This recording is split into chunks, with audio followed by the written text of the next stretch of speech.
Hello प्यारे बच्चों, इस वीडियो में आज हम डिस्कस करने जा रहे हैं क्लास 10th का चैप्टर नंबर 4 क्वाड्रेटिक इक्वेशन का पार्ट 4 वीडियो, जिसमें हम स्टडी करेंगे नेचर ऑफ द रूट्स को। इससे पहले हम अलग अलग वीडियोस में अलग अलग टॉपिक्स को डिस्कस कर चुके हैं, भले ही वो क्वाड्रेटिक इक्वेशन को समझना हो, भले ही वो पता करना हो कि गिवन इक्वेशन क्वाड्रेटिक इक्वेशन है या नहीं, या फैक्टराइजेशन मेथड से सॉल्व करना हो, completing the square quadratic formula लगाना हो, वो सभी मेथड हम इस्तेमाल कर चुके हैं, यूज करना सीख चुके हैं। इसमें हम सीखने जा रहे हैं nature of roots. Nature of roots है क्या, तो सुनो।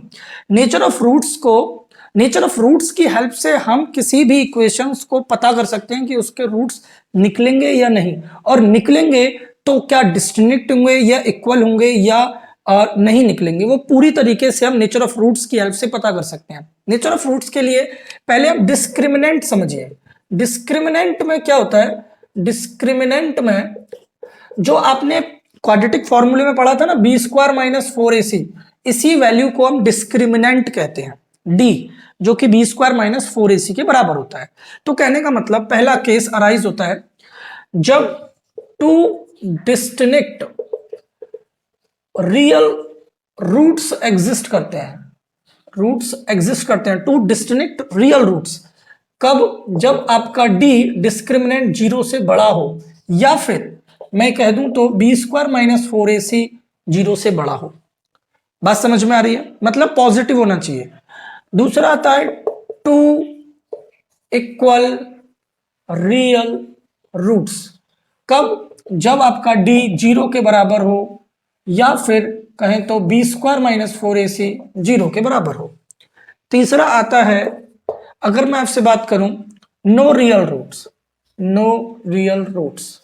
कब? जब d लेस देन 0 हो या b square minus 4ac less than 0 हो। तो आपको ये पता रहना चाहिए कि डिस्क्रिमिनेंट होता क्या है, बी स्क्वायर माइनस 4ac। कैसे निकालते हैं? b और ac की वैल्यू पुट करके कैलकुलेट करते हैं। इसकी हेल्प से हम रूट्स को जज कर सकते हैं, क्या ये पॉजिटिव आ रहा है या 0 आ रहा है या नेगेटिव आ रहा है। तो इस पर बेस्ड अब मैं आपको कुछ एग्जाम्पल सॉल्व करना सिखाऊंगा। तो देखो फटाफट मैं एग्जाम्पल लिखता हूं, फिर उसका सोल्यूशन करते हैं। देखो बच्चों, अब हम एग्जाम्पल 16 और 18 को सॉल्व करते हैं। 16 के बाद 17 इसलिए नहीं लिया है क्योंकि उसकी लैंग्वेज बड़ी है, तो वो आता नहीं, उसको इसके बाद करेंगे सॉल्व, वो इंपॉर्टेंट भी है। Find the discriminant of the quadratic equation. आपके पास क्वाड्रेटिक इक्वेशन गिवन है, अब इसका आपको डिस्क्रिमिनेंट निकालना है। तो आप जानते हैं एज, पहले तो ये लिख लो, फ्रॉम इक्वेशन वी हैव, हमारे पास क्या है, a बराबर 2, b बराबर -4, c बराबर 3। Now discriminant b square minus 4ac होता है। तो देखो b बोले तो -4 का स्क्वायर -4 इंटू 2 इंटू 3, तो -4 का स्क्वायर 16, 4 दूनी 8 या 24, तो d की वैल्यू आ गई -8। तो डिस्क्रिमिनेंट हमने निकाल दिया। And find the nature of its roots. तो इसका जो नेचर होगा वो नो रियल रूट वाला होगा। क्यों? क्योंकि डिस्क्रिमिनेंट नेगेटिव आ चुका है, मैंने अभी अभी आपको बताया था। लिखना as d is less than 0, so given equation has no real roots. अब आ जाओ एग्जांपल नंबर 18, ये भी इंपॉर्टेंट वन है, और 17 एग्जांपल भी इंपॉर्टेंट है। Find the discriminant of the equation. पहले तो लिख लो इक्वेशन क्या है आपके पास, 3x स्क्वायर minus 2x plus 1/3 equals to 0। अब आपसे बोल रहे हैं hence find the nature of its roots, find the discriminant. तो लिखो, पहले लिख लो फ्रॉम इक्वेशन वी हैव, हमारे पास क्या है, a की वैल्यू 3 है, b की वैल्यू -2, c की वैल्यू 1/3 है। ये बात समझ में आई? अब देखो डिस्क्रिमिनेंट निकालो। Now d equals to b square minus 4ac, d equals to -2 square minus 4 into 3 into 1/3, 3 से 3 कट गया, तो 4 - 4 0, डिस्क्रिमिनेंट आ गया 0। इसका मतलब नेचर कैसा होगा, equal to equal real root. तो लिखना nature of roots is two equal real roots. अब आपसे कह रहे हैं find them if they are real, तो रियल तो है, तो अब हमें फाइंड भी करना पड़ेगा। तो देखो now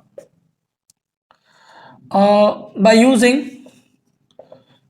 x equals to -b plus minus root b square -4ac upon 2a। अब एक बात बताओ, माइनस बी प्लस माइनस, ये तो 0 हो चुका है, तो कहीं ना कहीं x की value minus B upon 2a हो जाएगी। तो b की वैल्यू क्या है आपके पास -2, और a की वैल्यू क्या है, a की वैल्यू है 3। तो इस तरीके से आपके पास x की वैल्यू आ जाएगी माइनस माइनस प्लस 2 और 2 तिया 6, तो 1/3। तो x की वैल्यू 1/3 कॉमा 1/3। मैंने आपको बताया था जब भी इक्वल रूट एग्जिस्ट करते हैं तो जो भी वैल्यू आएगी उसे आपको 2 टाइम्स लिखना है। अगर एक टाइम लिखा तो आधा या 1 नंबर आपका गया। तो अब आपने बता दिया, इसमें स्टेप बाय स्टेप आपने नेचर भी निकाल दिया, डिस्क्रिमिनेंट भी निकाल दिया, और रियल रूट निकल रहे थे और उनकी वैल्यू भी आपने बता दी 1/3 आएगी। क्लियर है? तो इस तरीके से दोनों एग्जांपल हमने सॉल्व कर लिया। अब देखिए नेक्स्ट और लास्ट एग्जांपल नंबर 17। देखो बच्चों, अब हम बढ़ते हैं एग्जांपल नंबर 17 की तरफ। एग्जांपल नंबर 17 में बोला है, ये इंपॉर्टेंट एग्जांपल भी है कि अ pole has to be erected. कभी कभी तो ऐसा होता है एग्जाम टाइम में आ जाता है, बच्चों को पता ही नहीं होता कि एनसीईआरटी में दे भी रखा है, तो इसलिए इसको जरूर पढ़ना। A pole has to be erected at a distance on the boundary of a circular park of diameter 13 metre in such a way that the difference of its distances from two diametrically opposite fixed gates A and B on the boundary is 7 meter. Is it possible to do so? हमें बोल रहा है एक circular park है, एक boundary है circular park की जिसमें डायमीटर 12 है, सॉरी डायमीटर 13 है, और उस डायमीटर के जो एंड पॉइंट है वो ए और बी है। आपसे कह रहा है कि कहीं पर बाउंड्री पर एक पॉइंट है और वो पॉइंट जैसे मान लो यहां है, वो पॉइंट इन दोनों ए और बी से 7 मीटर की ज्यादा डिस्टेंस पर है। मतलब जैसे अगर यहां से ये x मीटर दूर है तो यहां से वो x प्लस 7 मीटर दूर है। समझना, बोल रहा है in such a way that the difference of its distance from two diametrically opposite fixed gates A and B on the boundary 7 metre. मतलब इसमें और इसमें डिफरेंस है 7 मीटर का। अगर एक 10 है तो दूसरा 17 होगा या 3 होगा। बात समझ में आ गई? अब सुनो, इज इट पॉसिबल, क्या ऐसा हो सकता है, ऐसा कोई पार्क बन सकता है? इफ यस, अगर है तो what distance from the two gates should be the pole be erected. तो इस पोल को हमें कहां लगाना चाहिए? अगर ऐसा हो सकता है तो इस पी पोल को हमें कहां लगाना चाहिए? मतलब we have to find the value. How can we find? देखिए ध्यान से। तो सबसे पहले आप क्या करोगे, आप डिस्टेंस मान लोगे, let distance AP, distance in metre आप मान लोगे, let distance AP, oh shit, AP का मान लोगे आप x, और डिस्टेंस बीपी आप मान लोगे x प्लस 7। मानने को x माइनस 7 मान सकते हो, कोई फर्क नहीं पड़ेगा। As angle A P B equals to 90, angle in a semi circle is right angle. आपने 9th क्लास में पढ़ा हुआ है कि ये जो एंगल होगा वो 90 डिग्री होगा। क्यों? क्योंकि डायमीटर के सामने जो बनता है सेमी सर्कल में वो 90 डिग्री बनता है, प्रूफ भी हो जाता है 9th में। तो अब इसमें पाइथागोरस थ्योरम लगा दो। Now in triangle A P B we use Pythagoras theorem.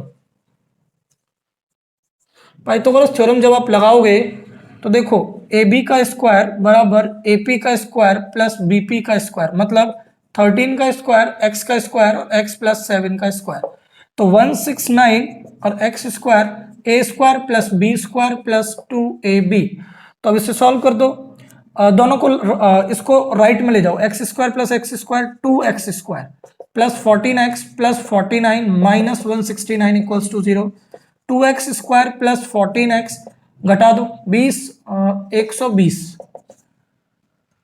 ठीक है, अब 2 कॉमन ले लो, तो जब 2 कॉमन लोगे इसमें से तो x square plus 7x minus 60 equals to 0, तो x square plus 7x minus 60 equals to 0 upon 2, तो 0। तो x square plus 7x minus 60 equals to 0। अब देखो 60 के फैक्टर आएंगे 12 और 5, 12 पंजे 60 होता है, तो x square plus 12x minus 5x minus 60 equals to 0। अब देखो ध्यान से, आप क्या करोगे, दोनों में से x कॉमन ले लोगे तो x प्लस 12 माइनस 5 कॉमन ले लोगे x प्लस 12, तो यहाँ से x प्लस 12 और x माइनस 5 ये दो फैक्टर आ जाएंगे। तो एक बार तो x प्लस 12 इक्वल्स टू 0, तो x की वैल्यू माइनस 12, और एक बार x minus 5 equals to 0, x की वैल्यू 5। तो ये तो पॉसिबल नहीं होगा क्योंकि वैल्यू नेगेटिव नहीं हो सकती, क्योंकि डिस्टेंस नॉट भी negative, as distance not be negative. तो इसलिए अच्छा, इन्होंने ये भी पूछा था, is it possible to do so, क्या ऐसा हो सकता है कि ऐसा बनाया जा सकता हो? तो yes it can be possible, yes it can be possible, लिख देना yes it can be possible, possible. और वैसे इसको आप क्वाड्रेटिक फॉर्मूले से भी कर सकते थे। यहां से आप क्या करते, ए बी सी की वैल्यू निकालते, ए की वैल्यू 1, बी की वैल्यू 7 और सी की वैल्यू -60। फिर इसके बाद बी स्क्वायर माइनस 4ac लगाते, और उसके बाद ये देखते कि ये पॉजिटिव है या 0 के बराबर है, फिर लिखते yes it can be possible to design. फिर आप क्वाड्रेटिक फॉर्मूला लगाकर उसकी वैल्यू निकाल देते, या फिर आप ऐसे भी कर सकते हैं, yes it can be possible. तो लिख देना ए पी की वैल्यू हो जाएगी x बोले तो 5 मीटर, और बीपी की वैल्यू हो जाएगी 5 + 7 12 मीटर। तो इस तरीके से ये क्वेश्चन कंप्लीट हो जाता है, ठीक है ना। तो इस वीडियो में हमने इसके एग्जाम्पल जो बचे कुछ थे सभी को कंप्लीट कर लिया। आशा करते हैं कि वीडियोस आपको बहुत अच्छे लग रहे होंगे। अगर अच्छे लग रहे हैं तो आप लाइक शेयर कमेंट करना ना भूलें। मिलते हैं किसी नेक्स्ट चैप्टर की वीडियो में, जब तक के लिए हंसते रहिए मुस्कुराते रहिए, बने रहिए NCERT+ के साथ।